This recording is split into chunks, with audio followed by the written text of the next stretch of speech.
Olá pessoal, tudo bem? Aqui é o professor Adriano, sou fisioterapeuta, mestre e doutorando em Atividade Física e Saúde pela Universidade Federal do Paraná e hoje nós estaremos tratando de um tema extremamente relevante aqui.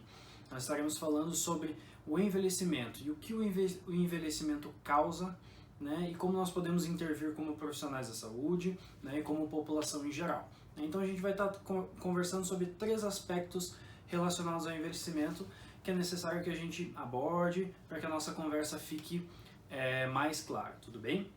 O primeiro aspecto que a gente precisa compreender quando nós falamos de envelhecimento é que nós estamos vivendo no Brasil e no mundo um processo acelerado de envelhecimento populacional. Tá? Então, dentro do envelhecimento populacional, o que a gente vê?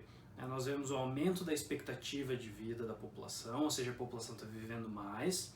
Nós vemos uma diminuição da taxa de fecundidade, né? E a gente vê também uma diminuição da taxa de mortalidade. O que isso significa? As pessoas estão vivendo mais, está nascendo menos pessoas do que antes, né? A taxa de fecundidade está diminuindo e a taxa de mortalidade está diminuindo, né? As pessoas estão conseguindo viver mais tempo, né? E isso causa uma transição epidemiológica, né? Nós sabemos que no Brasil, segundo os dados do IBGE, nós temos cerca de aproximadamente 20 milhões de idosos no Brasil.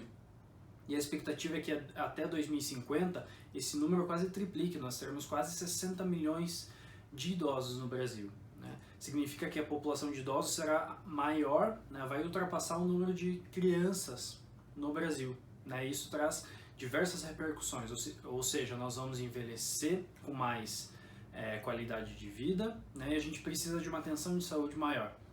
Então o que nós precisamos fazer? Nós precisamos melhorar o nosso cuidado e melhorar o nosso conhecimento em relação a essa população, para que nós tenhamos um envelhecimento cada vez melhor. Tá? Então esse é o primeiro aspecto, o envelhecimento populacional e a transição epidemiológica. O segundo aspecto que a gente precisa considerar são as alterações decorrentes do envelhecimento. Né? Nós sabemos que o envelhecimento ele causa diversas alterações físicas, morfológicas, bioquímicas, funcionais, metabólicas, que repercutem na vida do indivíduo. Né? Então nós vamos abordar aqui pelo menos 3 sistemas corporais que são influenciados no envelhecimento. Né? Então o sistema cardiovascular, o sistema musculoesquelético e o sistema cognitivo, a nossa cognição. Né? A parte cognitiva nós temos diversas alterações, como por exemplo diminuição da memória, diminuição da capacidade de resolução de problemas, diminuição das funções executivas. Tudo isso influencia numa diminuição da capacidade cognitiva dos indivíduos. Tá? Da mesma forma, na parte musculoesquelética, nós temos alterações que podem influenciar a forma como esses indivíduos podem se relacionar. Né? Tem diminuição da massa muscular, tem diminuição da força muscular, tem diminuição da densidade óssea. Né? Todos esses fatores eles contribuem para uma menor qualidade de vida dos indivíduos, contribuem para uma diminuição da sua independência, né? Então, tudo isso ocorre por conta do processo de envelhecimento natural, né? Sem ter nenhuma doença associada, né? O processo de envelhecimento ele causa isso.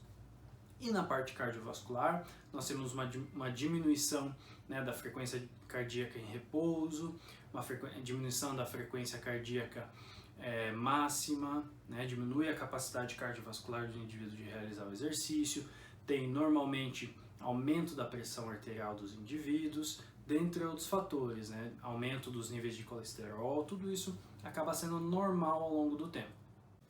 E o nosso terceiro aspecto da aula, né, o terceiro ponto, é como o exercício físico pode modificar esses fatores. Né? Nós verificamos que existem alterações decorrentes do processo de envelhecimento, né, e identificamos, né, na literatura, a gente verifica que as pesquisas científicas mostram que o exercício físico é capaz de modificar a massa muscular, é capaz de fazer um acréscimo na força muscular, é capaz de melhorar outros aspectos relacionados ao sistema musculoesquelético que contribuem para uma melhora da mobilidade do indivíduo, uma melhora da sua caminhada, da sua marcha, uma melhora do equilíbrio, uma diminuição do risco de quedas. Então isso é extremamente relevante quando nós falamos da população que está envelhecendo. Tudo bem?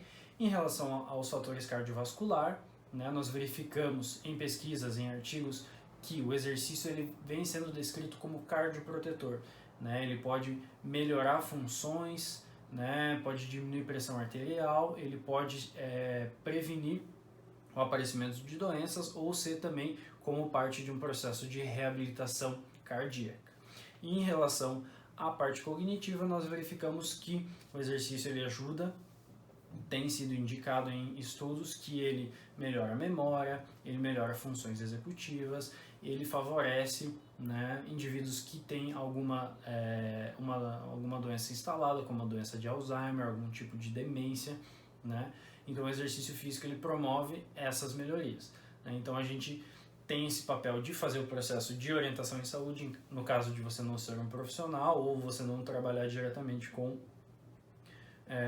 indivíduos idosos, mas você pode fazer uma orientação adequada, um encaminhamento para um profissional adequado. E se você for um profissional de saúde prescritor de exercícios, é extremamente relevante que você conheça essa população, conheça as características dela e influencie positivamente através de uma correta prescrição de exercícios. Tudo bem?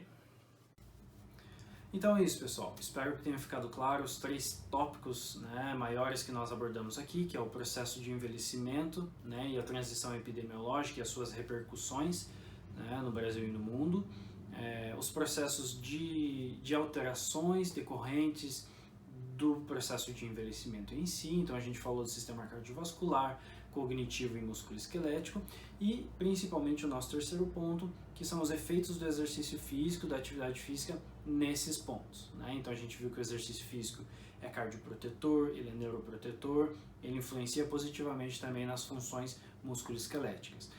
Se ficou alguma dúvida, escreva nos comentários, estamos aqui para tirar as dúvidas, que a gente possa construir mais vídeos a partir das demandas que vocês forem colocando.